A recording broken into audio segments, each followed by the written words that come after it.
Coach, another week of practice here, gearing up for games against Iowa. How important will this week of practice be again before another tough team in Iowa? Yeah, well, I'm not really thinking about the next games right now. I'm thinking about making sure we do the right things to improve our team.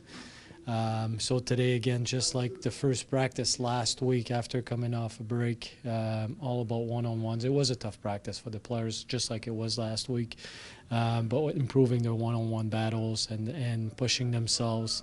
It was an hour-long hard practice and lots of reps, one-on-one battles. If you win your one-on-one battles, systems will become good systems, no matter which systems you're using. So working on this, and tomorrow will be a little bit more pace, and then we'll do a recovery day after pushing those guys 2 days in a row, and then we'll have a practice the day before the game. So we're really planning on more what we need to do, and then we'll get more specific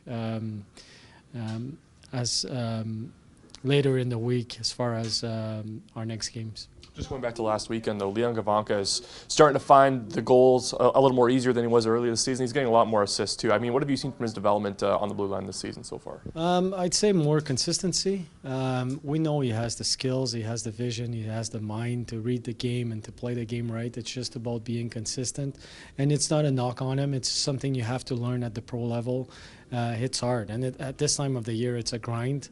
And he's pushing himself. Today in practice, he was outstanding. He just pushed himself from the start till the end. So he's improving in that regard, and it's just being more physically mature, and he's understanding more and more what it takes to be successful at this level. And you know, when he plays that way, he's going to create some offense for sure. He scored a big goal for us in overtime.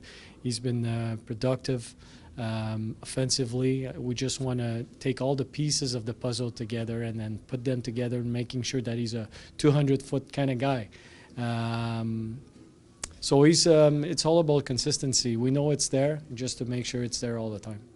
Daniel Brickley is a new addition for your guys' team. I know he's in the not your guys' division specifically. So have you seen much of him, and how aware were you of him as a player before? Not much.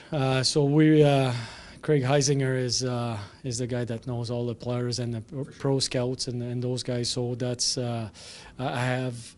So what happens is you get a report on the players, but I'm even this morning I spoke to CJC. He played with him, and I told him, and just like I tell the pro scouts most of the time, I said I want to know the basics of the player, but not too much. And the reason for it is I want to create my own opinion on the guy. I don't want to be influenced by what you see, and I have a thought that is preconceived on the player.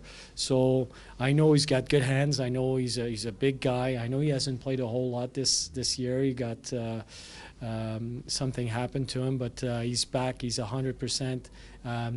Quite a successful college career. I know the LA Kings had big hopes for him.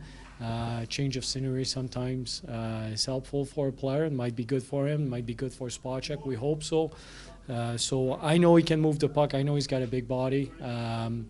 And I know he's been on the power play in the past, so that might be helpful. We'll see, but we'll give him a good look. In terms of forming your own opinion, does that kind of stem from the idea that, situations arise in some players that are good, maybe in different spots where, a situation may not work out? Is that kind of what it stems from? Yeah, I guess so. And sometimes, playing for a certain team, you get stuck behind guys, and then you go somewhere else, and then you get a chance to play more. Who you're playing with, the kind of system you're playing with, the schedule. There's a lot of factors that can occur, but I think what I know so far about this guy is he might be a good fit for us. Just further to that, Michael Spacek going the other way. Did you speak to Michael, or what was the whole process there? If you had any interaction with him? I didn't speak to him yet. I will speak to him today after this. He's here at the rink, so I'll speak to him. Change of scenery for him. So once we sign our guys, we gave them 3, sometimes 4 years in general, to give them a good look and to understand exactly what kind of players they are, and sometimes just a change of scenery. And Spach, we all wish him the best. He's a good person. I got to him. I spent a lot of time with him one-on-one, and maybe a change of scenery will push him to the next level. I certainly hope so for him. But it's same thing for Brickley. I think a new team, a new challenge, a new chapter might be helpful for him. We hope the same for Spacek. Is it a trade or a loan? Sorry to interject. It's a loan. It's a loan, yeah. That part I'm not too familiar. All I know it's a loan. Is Burden still day to day? Oh yeah, he's going to be in practice tomorrow. All right, one last question. Since about like mid-January, I'd say Logan Stanley arguably has played his best hockey of the year. What do you think that's attributed to? I think he's been more consistent recently. I think he's the focus is on a few little things that he needs to do and keeping that focus on those little things.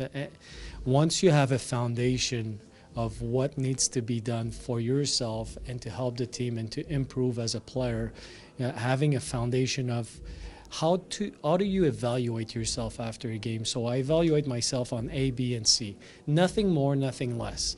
And I think that's where he's at. He's learning how to evaluate himself. And when you do so, you know when your game is not going, you know what's your fallback plan.